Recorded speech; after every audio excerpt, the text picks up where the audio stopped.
வணக்கம். இன்றைக்கு நான் சூட மீன் தீயல் செய்ய போகிறேன். இந்த சூட மீன் தீயல் செய்கிறதுக்கு சூட மீன் எடுத்து துப்புரவாக்கி கழுவி எடுத்து வச்சிருக்கிறேன். அதோட வெங்காயம், பச்சை மிளகாய், உள்ளி, மாங்காய், தக்காளி பழம் எடுத்து வச்சிருக்கிறேன். வாங்கோ இதை எப்படி செய்கிறேன்னு பார்ப்போம். முதல்ல இந்த சூட மீனை நான் பொரிச்சு எடுத்து தான் வைக்க போகிறேன். அதுக்கு உப்பு சேர்க்கிறேன். அதோட மஞ்சள் தூள் சேர்க்கிறேன். இதோட தனி மிளகாய் பவுடரும் சேர்த்துட்டு எல்லாத்தையும் கலந்து ஒரு 10 நிமிஷம் இதை ஊற வைக்க போறேன். நல்லா எல்லாத்தோடையும் சேர்ற மாதிரி கலந்து எடுப்பேன். முதல்ல இந்த சூட மீன் தீயலை நான் கொஞ்சம் வித்தியாசமா செய்ய போறேன். அதுக்கு ஒரு கைப்பிடி அளவு தேங்காய் எடுத்திருக்கிறேன். அதை முதல்ல வறுக்க போறேன்.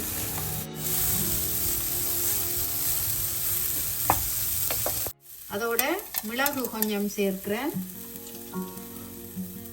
பெருஞ்சீரகமும் கொஞ்சம் சேர்த்துட்டு இதே ஒரு பொன்னிறமா வேற மட்டும் வறுத்தெடுப்பேன். கருவேப்பிலையும் 2 சேர்ப்பேன். நல்ல வாசமா இருக்கும். அதோட தனி மிளகாய் பவுடர் 1 டீஸ்பூன் சேர்க்கிறேன்.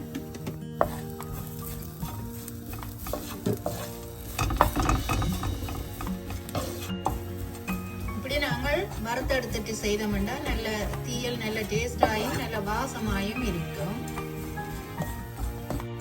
இப்போ இந்த தேங்காய்ப்பு வறுவட்டுட்டுது. நான் இதை ரக்கி ஆற விட்டுட்டு கொஞ்சம் தண்ணி சேர்த்து அரைச்சி எடுக்க போறேன்.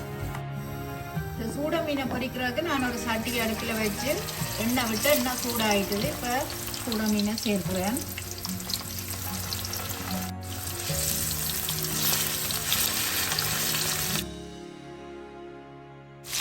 இந்த சூட மீன் பொரிஞ்சு கொண்டு வர மற்ற சைட் மெல்லமா பிரட்டி விடுவோம் முடியாம. சூட மீன் நல்ல முருக பொரிய தேவையில்லை. ஒரு 3/4 பதம் பொரிஞ்சாலே இது எடுக்கலாம். நான் எடுக்க போறேன்.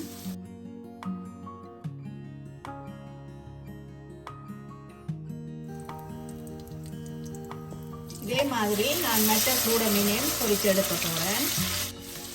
இந்த சூட மீனும் பொரிஞ்சிட்டுது, எடுக்க போறேன்.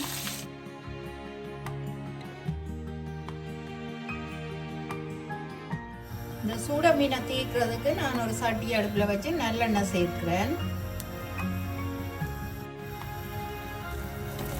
எனவே வெங்காயத்தை சேர்ப்பேன். இதுக்குள்ள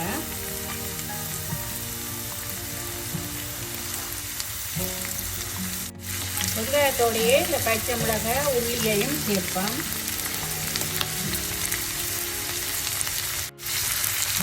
இது கொஞ்ச நேரம் அப்படியே பொரியட்டும். இந்த வெங்காயம், உள்ளியை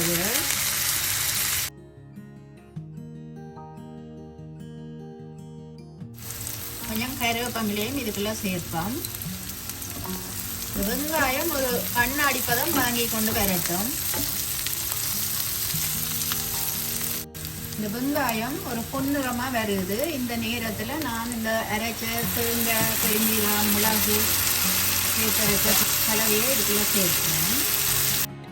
இதோட பழப்புளி சேர்ப்போம். ஒருக்கா எல்லாத்தையும் நல்லா கலந்து விட்டுட்டு இதுக்குள்ள நான் வெட்டி வச்சிருக்கிற மாங்காய், தக்காளி பழம் சேர்க்க போறேன். தீயலுக்கு மாங்காய் சேர்த்தா நல்ல ஒரு டேஸ்டா இருக்கும். கூட நாங்கள் மாங்காய் தான் தீயலுக்கு சேர்க்கிறோம். நாங்கள்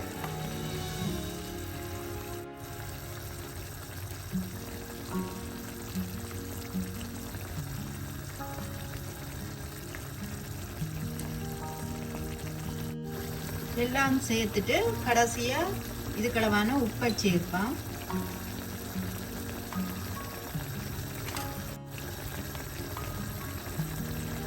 இது கொஞ்ச நேரம் இப்படியே அவியட்டும். இந்த மாங்காய், தக்காளி எல்லாம் கொஞ்ச நேரம் அவியறதுக்கு இதை மூடி விடுவோம். இப்ப இந்த மாங்காய், தக்காளி எல்லாம் நல்லா அவிஞ்சு கொண்டு வந்துட்டுது. நான் எல்லாத்தையும் நல்லா கலந்து விட போறேன். கலந்து விட்டுட்டு இந்த பொரிச்செடுத்த மீனை மேல சேர்ப்பேன்.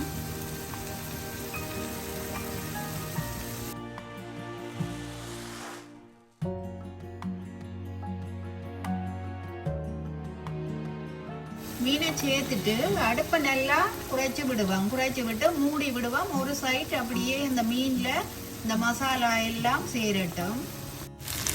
இப்போ ஒரு சைட் நல்லா மசாலா சேர்ந்துட்டுது. நான் மற்ற சைட் இதை திருப்பி விட போகிறேன் இந்த மீனை.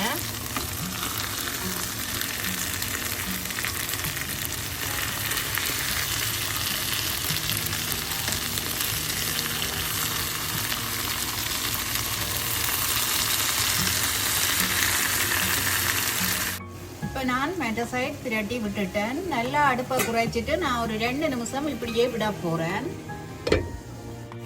இப்போ மீன் தீயல் ரெடி ஆயிட்டுது. அடியில் பார்த்தாலே தெரியும் அப்படியே எண்ணெய் புரிஞ்சு அப்படியே பொடுத்து கொண்டு வருது. நாங்கள் ஒரே மாதிரி தீயல் செய்யாமல் இப்படியும் வித்தியாசமாக மீன் தீயல் செய்து சாப்பிடலாம். இப்போ நான் தீயலை ரக்கி எடுக்க போகிறேன். உடையாமல் அப்படியே எடுக்கணும். இந்த மீனை உடைக்காமல் எடுக்கணும். இல்லாட்டி முள்ளு கூடத்தானே இந்த சூட மீனுக்கு. அதால் பார்த்து பக்குவமாக இதை நாங்கள் ரக்கி எடுக்கணும்.